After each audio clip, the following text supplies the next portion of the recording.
Y a continuación, primero mencionar que está con nosotros ya la decana del Colegio Médico Consejo Regional Noveno. Y continuamos con preguntas, opiniones sobre los temas vertidos. Mientras tanto, algún comentario. Quisiera, por favor, preguntarle al doctor Ciro Maguiña. El problema del oxoscelismo trae muchas veces, en los casos visceromolíticos, problemas de insuficiencia renal, que como bien se ha mencionado, debe ser un manejo temprano con hemodiálisis. ¿Tenemos algún criterio para el manejo temprano de diálisis? Nos he mencionado el caso de una niña, creo que fue, que inclusive el nefrólogo la vio y dio la opinión de que solamente con hidratación podría ser manejado. O sea, yo me pregunto si el nefrólogo opinó así, de repente debe haber algo que se le escapó, o nosotros podemos tener algún criterio temprano para ser más agresivos en casos de oxoscelismo visceromolítico de repente. Gracias, doctor Neira. Saludo a la doctora Neira, que siempre nos invita a este importante Consejo Regional. Por falta de tiempo no puso unas láminas y casualmente el doctor Kemper, en su tesis, el año 87, analizó por qué se morían. Hizo una clasificación en los que tenían daño renal. Y él analizaba factores de riesgo, además de lo que hemos comentado, la presencia de lesión en tórax. Uno fue que encontró los pacientes en la conducta conservadora, ya tenían anemia, ya tenían taquicardia, eran niños, ¿no? Y que a pesar que algunos recibieron suero, fueron observados, digamos, de manera pasiva. Tenían buen volumen urinario, obviamente dicen, esta anemia, taquicardia, buen volumen, no se va a complicar. Eso progresó, hicieron hipercalemia, falla renal, falla múltiple y fallecieron. Entonces lo que concluyó el doctor Kemper es que hay que vigilar signos clínicos y signos de laboratorio. Entonces, repito, anemia, taquicardia, encontró acidosis metabólica y no era ni la urea ni la creatinina, porque ya no hay daño renal absoluto, hay que dializarlo. Entonces, eso permitió, digamos, que el manejo precoz, no esperar que esté en anuria para dializarlo, ¿no? Entonces, se llama hipercatabolia. Entonces, tiene que ser dinámico, no es que yo recuerdo un caso en que lo evalúa el residente a las 8 de la mañana o el médico y lo evalúan a las 8 de la noche en cambio de guardia, no. Por eso estos pacientes, otra cosa que ha aprendido es meterlos en UCI intermedio o UCI, cuando ya el paciente, porque ahí se toma la decisión. Recuerdo un caso anecdótico, porque los casos nos enseñan, que era un paciente con criterio de diálisis, ya requería, era la época no CIS, ahora que Lucy hablaba de los temas del Estado. Con todas las críticas, el CIS nos ha ayudado. Ese tiempo, recuerdo con el doctor Calvo, buscamos que la familia compre los equipos de diálisis, demoraron 8 horas, en 8 horas falleció el paciente. Si hubiera tenido CIS, era inmediato. O sea, y esa lección que hemos visto en estos años, lo han visto también en las regiones, la gente era conservadora, ¿no? Esperar que el paciente progrese para tomar la decisión un sábado, un domingo. Yo recuerdo ya casos, un caso de Pisco, otro caso en el norte, que ya lo dializaron. Y el chico ese que comentó Chiclayo fue una mala decisión. Yo recuerdo, lo comenté con los colegas de Chiclayo. Ellos estaban pensando con el suero, ¿no? Orinaba bien el paciente, estaba anémico, y solo era cuestión de que el suero actuaba. Y el paciente comenzó a hacer todas las complicaciones de hipercatabolia, ya pregrave, lo mandaron a Cayetano para dializarlo. Entonces, nosotros compensamos ese caso de Chiclayo, era la diálisis precoz.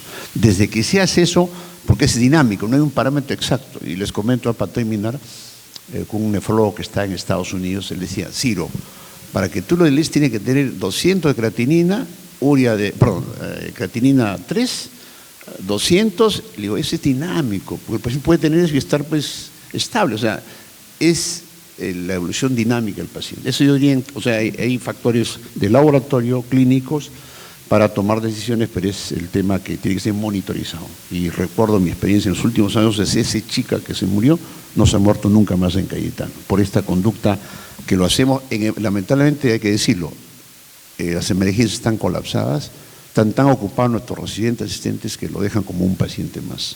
O sea, hay que insistir, yo soy cauto, dije, obsérvalo, intralo, manéjalo, pídele. Y con eso, desde el año, esa chica, recuerdo, no se ha muerto ni uno más en mi hospital, gracias a ser agresivos. Es dinámico, en conclusión. Gracias, doctor. Sí. Tal vez en eso, doctor Ciro Maguiña, en la actualidad los chilenos están introduciendo la plasmaféresis en esas circunstancias. No sé si, bueno, ahora que hay más equipos, a propósito de Guillain-Barré, que llegan a los hospitales, a lo mejor podría ser una alternativa, ¿no?, en un momento temprano de un caso grave. No sé si lo ha considerado en algún momento. Sí, casualmente vi la comunicación y me acordé lo que usted señala de Guillain-Barré, ¿no? ¿Dónde se hace plasmaféresis? En el tema Guillain-Barré, ¿no? Pocos sitios se hacen plasmaféresis. El doctor Checarelli, también un saludo al exdecano acá. El doctor Carranza, ¿no lo ha visto por acá, Fernando? Fernandito, disculpa, sus amigos, ya el doctor, mi amigo del fondo, varios decanos que están acá acompañándonos. Entonces, sí, lo que pasa requiere un tema tecnológico, también es una alternativa de la terapia. Lo que pasa, estos pacientes no hay pues un dogma, ¿no? Todo es dinámico, es cada paciente, pero sí mi experiencia de años es que los niños se nos complican y fallecen más. Ese es un poco, los niños son una alerta. Hace poco ya trajeron de Huánuco un chico pues que ya se iba a morir, lo salvamos. Hicimos todo lo que hace en UCI de pediatría con el doctor Porturas, o sea, el chico ya le habían desahuciado de Huánuco y lo salvamos, con todo lo que hemos comentado.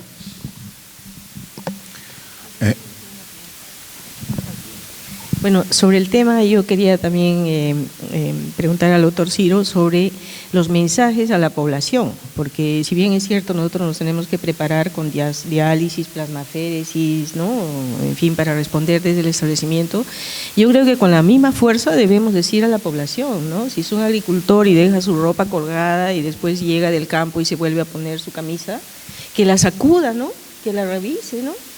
Si una mamá va a hacer acostar a su niño, que vea que no hay araña, ¿no? O sea, también la otra parte creo que debe ser tan fuerte como nuestra preparación, porque yo creo que de repente se podía contribuir también, ¿no?, a bajar ese accidente de esa forma. Doctora Lucy, es cierto, el tema educativo también está acá, porque yo recuerdo casos que llegan tardíamente, ¿no? Primero hay no conciencia de la gravedad, y encima va una posta, el otro problema, son mal atendidos, ¿no? Y están buscando el suelo a la población como si el suelo le va a salvar la vida, ¿no? O sea, hay varios mensajes donde el paciente falla y ya llega grave ya en las condiciones que hemos comentado. Es cierto, el tema educativo es fundamental porque obviamente la gente hace la limpieza, ¿no? Entonces, ¿cuántos hacen limpieza? La mayor parte no tienen tiempo ni para la limpieza de la casa, ¿no? Entonces yo creo que el tema educativo también va para la prevención, coincidimos, doctora Lucy. Doctor Carranza.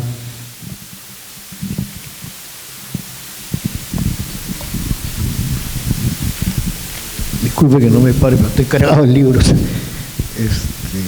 Previamente saludando a la mesa y felicitando a una institución tan prestigiosa como la Academia por haber traído ahí estos temas tan importantes. Yo quería preguntar a la doctora, que ha presentado cómo las municipalidades han sido incorporadas al manejo de lo que es la salud pública, pero sin embargo la salud pública que la vemos día a día a través de la prensa está en una situación tan terrible en el país. ¿Por qué?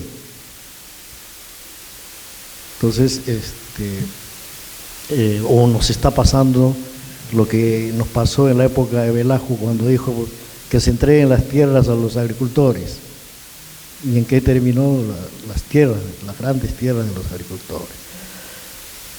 Me parece, ¿no?, que un problema, pues, lo vemos los que vivimos fuera de Lima, es que se descentraliza, se le entrega las competencias a los gobiernos regionales, pero creo que la autoridad central nunca pensó cómo estaba el país organizado políticamente, qué estructuras sólidas había. En las regiones no existen partidos políticos, en las regiones existen movimientos que desaparecen elección tras elección, y los que ingresan es un club de amigos que ponen a los amigos, no les interesa si son ignorantes en el tema de salud, pero bueno, son sus amigos y metieron plata. Y entonces, ¿hasta cuándo vamos a seguir así? Yo creo que esta institución tan prestigiosa como la academia debería tener una voz. No sé, doctora, si sería pertinente pues volver a la rectoría del MINSA como era antes. Yo recuerdo, está acá la doctora Pilar Macetti, cuando fue ministra, creo que en su gestión se organizó normativamente muy bien el sector, y si bien a veces uno puede criticar el centralismo, pero hay situaciones como en la salud que no podemos estar pensando si quien dirige debe ser uno solo o diferentes deben dirigir, cuando un país como el nuestro no está preparado para esas cosas. Entonces la pregunta concreta sería, ¿ustedes creen que sería pertinente ahora que en el Congreso, a raíz de las incubadoras, se está discutiendo si retornan las competencias que tenían los gobiernos regionales, algunas, sobre todo las más importantes, al Ministerio de Salud? Yo creo que esa es una pregunta sumamente pertinente, y yo creo que el propósito de la academia es justamente conversar sobre la forma como se va a abordar los problemas. Creo que el Ministerio de Salud, no creo, sino por constitución, el Ministerio de Salud ejerce la rectoría de la salud en nuestro país. O sea, quien entiende el qué y el cómo se tienen que abordar los problemas de salud en nuestro país es el Ministerio de Salud, ¿no? Y da las leyes y da las normas y asigna presupuestos, y porque calcula cuánto cada jurisdicción va a necesitar y haciendo qué, etcétera. El tema que hemos tratado de abordar no excluye que en la parte final de la enfermedad, de la producción de la enfermedad, finalmente el dueño del comportamiento que enferma es la persona. Quien alimenta a su hijo, bien o mal, lo cuida, lo hace dormir sus 8 horas al bebé, lo lacta, ¿no? Le alimenta sus horas. ¿Quién es el actor final? Es la persona, el ciudadano de a pie. El momento que la persona sepa consumir sus alimentos adecuadamente, prevenir la diabetes, controlar los factores epigenéticos para que no se desencadene la enfermedad, en ese momento el sistema de salud, ¿no?, en algún momento va a mejorar, porque en este momento, con la posibilidad de nosotros seguir enfermando, no hay ningún sistema que pueda aguantar que tengamos diálisis en cada sitio donde se necesite dializar. Nosotros podemos hacer muchísimas cosas trabajando prevención y promoción, y trabajar prevención y promoción no es contradictorio con hacer una buena calidad de servicios y adquirir el número de incubadoras que se necesita para el número estimado de prematuros que se va a tener en cada sitio, ni tener las máquinas de diálisis, ni las salas de cirugía, ni de cuidados intensivos en ningún lugar. O sea, no es contradictorio. O sea, hay una medicina que tiene que seguir el estado del arte con los principales procesos, eso no es contradictorio. De lo que estamos hablando es que esta otra parte del trabajo falta desarrollar, y esa otra parte es justamente la causa por la que la mayor parte de la gente enferma y muere, como acabamos de ver en los accidentes de tránsito. Las imprudencias, los excesos de velocidad, la falta de control de los vehículos, la falta de gobernabilidad, etcétera, etcétera, ¿no?, son, digamos, causas que hay que atender. O sea, no se plantea de ninguna manera la preponderancia de un tipo de actividades versus las otras. Cada una tiene su razón de ser, y para ambas cosas el Ministerio de Salud es rector. Y todos nosotros, ¿no?, los médicos, los trabajadores de salud, tenemos la obligación de ir aportando para ver cómo es que algunos problemas no los hemos abordado completamente, y qué son intervenciones de prevención y promoción, y qué son intervenciones de recuperación, y qué son las actividades de financiación. Entonces, en una reunión como la de ahora, de lo que se trata es ver qué más podemos avanzar, sobre todo en algunos campos donde todavía no la estamos haciendo, ¿no? Bien, adelante. Muchas gracias. Un común denominador a lo largo de este Congreso de la Academia Nacional de Medicina ha sido la comprobación, por lo menos desde mi perspectiva personal, la comprobación de que el país está viviendo ciertamente una situación, llamémosle casi de crisis, desde el punto de vista social, cultural y político. ¿Y por qué digo esto? Porque a lo largo de varias presentaciones hemos reiterado pronunciamientos en favor de mejores políticas de salud, implementación de estas políticas, etcétera. Pero creo que el punto va más allá y se inserta más profundamente. Estamos hablando del nivel de información y de educación del público, del pueblo peruano en materias de salud. La doctora López se ha referido a los accidentes de tránsito como expresión de que hay relativamente a veces poca consideración por los otros, por la gente. Es lo que algunos psiquiatras llaman la otredad. Desconocemos al otro, no lo consideramos y por lo tanto situaciones como accidentes de tránsito por imprudencia, por falta de juicio, por agresividad, etcétera, tienen lugar, y la muerte como secuela. También eso tiene lugar ciertamente en homicidios, la persistencia de homicidios, el incremento, etcétera.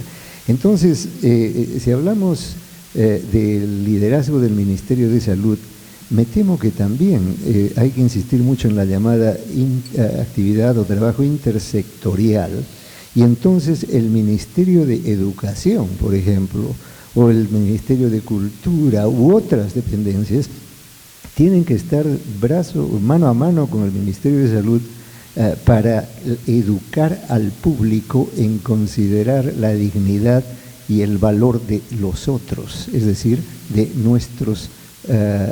los otros seres humanos en nuestras comunidades. Me temo que el Ministerio de Salud sí tiene el liderazgo, pero tiene que fomentar la participación de otras dependencias para que el público, el pueblo, la comunidad respondan y mejoren.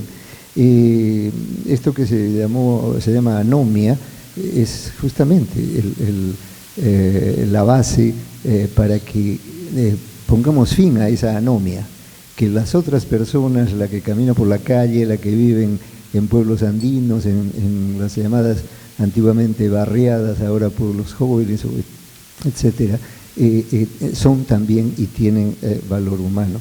Creo yo que esa labor en instituciones como la Academia Nacional de Medicina tienen que fomentar, más allá de los pronunciamientos, fomentar acción. Y yo no sé, las autoridades en la mesa, qué otras cosas se puede hacer, aparte de pronunciarnos reiteradamente en favor de esta acción. Gracias por la intervención.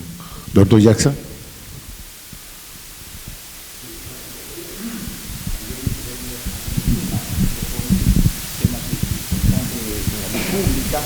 Y un poco que nos llaman a reflexión cuál es la labor institucional, ¿no? Del colegio médico en este caso, ¿no? Porque al fin y al cabo es la institución que nos congrega a academias o sociedades científicas, ¿no? ¿Cuál es el aporte que podemos canalizar? Tenemos nuestro colegio médico con iniciativa legislativa, entidades reconocidas de derecho público, y entonces yo creo que la responsabilidad social estamos llamados a respaldarlos todos, ¿no? Y en ese sentido, estos problemas de mortalidad infantil o neonatal o mortalidad del género de las mujeres, ¿no? y que son de palpitante realidad, y lo de los creyentes, definitivamente nos urge, ¿no?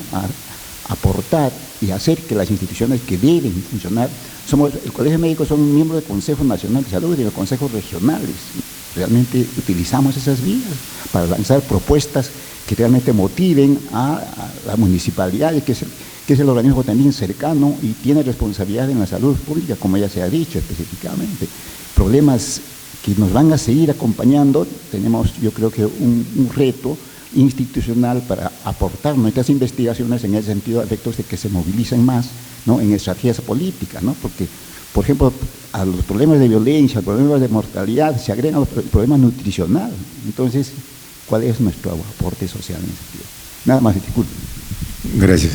Efectivamente, los colegios profesionales, especialmente el colegio médico, realiza actividades para tratar o apoyar, asesorar lo que es las medidas que adopta el Ministerio de Salud. Doctora, no sé si hay un comentario adicional.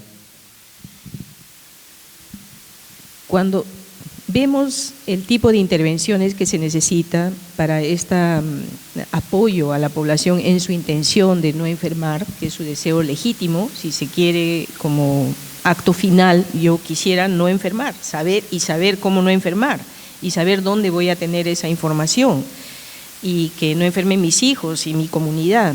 Entonces, ¿cómo estructurar esa satisfacción de esa necesidad, ¿no? Tenemos que el Ministerio de Transportes y Comunicaciones, por ejemplo, tiene un lenguaje y unas directivas muy precisas y muy eficaces, ¿no? Tenemos que el Ministerio de Cultura tiene directivas, el Ministerio de Educación tiene directivas, el Ministerio de Salud es ente rector. El asunto es cómo se estructura todo ese deseo sectorial para que sirva a la comunidad. Y la propuesta que hemos revisado es que el gobierno local no debe ser ajeno a la estructura social de la organización de la educación, porque a nivel del distrito confluyen todos estos esfuerzos.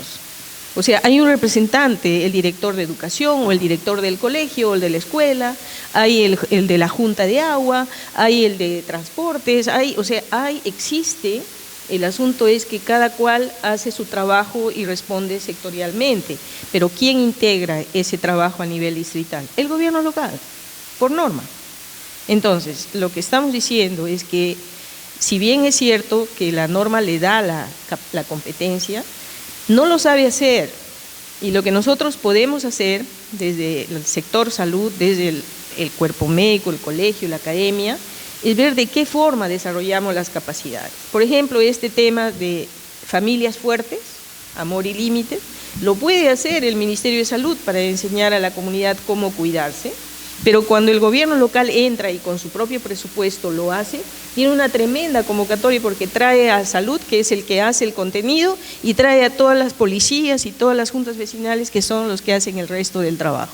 Y el Ministerio y los municipios tienen presupuesto. Lo que pasa es que no saben que tienen presupuesto para hacer prevención. Y hay todo un programa que se llama de incentivos municipales del Ministerio de Economía y Finanzas para los 1.800 gobiernos distritales.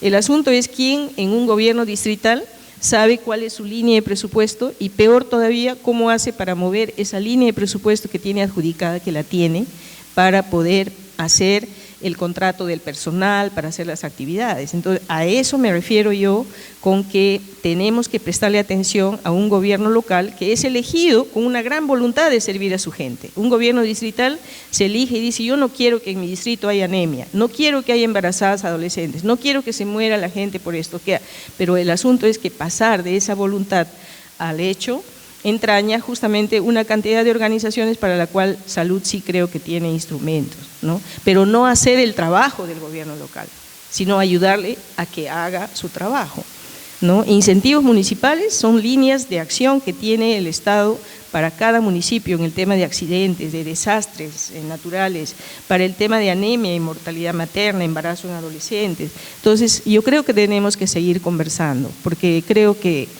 recursos probablemente tenemos pocos, pero no nos faltan, ¿no? Menos todavía la voluntad de la gente de querer hacer. Un alcance a raíz, doctor Yaxa, doctor Bendezú, disculpe, mi querido amigo, El tema del rol de los colegios, ahora que estamos en este colegio, ¿no? Y con la academia juntos, y hay que decir las cosas positivas y negativas. Cuando fui decano hace años y después apoyé en gestión, presentamos 14 proyectos de ley con médicos colegas en el Congreso, ahora el tal famoso Congreso, en temas así diversos de salud. Solo sacamos un proyecto de ley, gracias a un paciente mío, el día de ley del paciente, el día del 13 de agosto, que tiene que ver con las personas.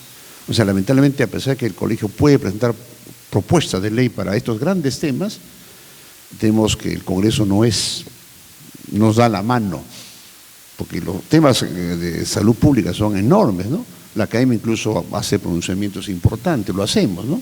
Entonces hay un tema ya de gobierno, Congreso, qué tipo de autoridades elegimos, ¿no? Hay un tema también de ciudadanía, ¿no? Y es lo que la crisis que el doctor Alarcón señala, ¿no? Pero creo que un tema así que independientemente del tema político, eso es el tema de las personas, o sea, la educación está fallando, somos chicheros, pues, ¿no? Desde botar un papel, desde no saludar, desde escupir, es decir, el tema educativo es un complejo, ¿no? Y creo que el tema de la salud es peor todavía, la gente ahora nos grita, nos maltrata, ¿no? Nos difunden los hospitales, los centros, ¿no? Ahora los médicos están haciendo polladas para los hoyoneches, ¿no? Una cosa a lo que hemos llegado, ¿no?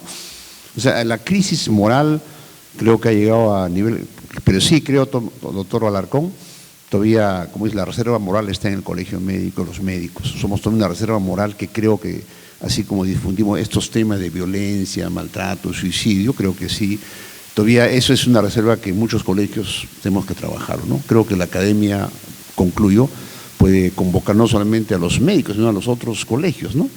Porque trabajando con otros colegios, con otras instituciones del Estado, podemos presionar más para que el Estado cambie estas normas absurdas que existen. Motivo de reflexión, entonces. Doctor Ticona, no sé si unas palabritas finales. Sí, bueno, hemos asistido a esta sesión de morbilidad y mortalidad, donde se nos ha expuesto con detalle aspectos de morbilidad y mortalidad por arácnidos, en los aspectos clínicos, de diagnóstico, terapéuticos y de prevención, ¿no? Muy claramente. Si bien es cierto, en número no es mucho, pero cuando surge es una catástrofe para la persona, generalmente niños, y hay el gran riesgo de mortalidad. Y en relación a mortalidad por causas externas y problemas sociales, la doctora Lucy López ha descrito magníficamente o ha rescatado, digamos, el rol de los gobiernos locales para esta actividad de manera central, como implementar un observatorio de muertes evitables que permite, en base a data, invitar al resto de integrantes de nuestra comunidad y a través de los gobiernos locales generar propuestas de control y prevención.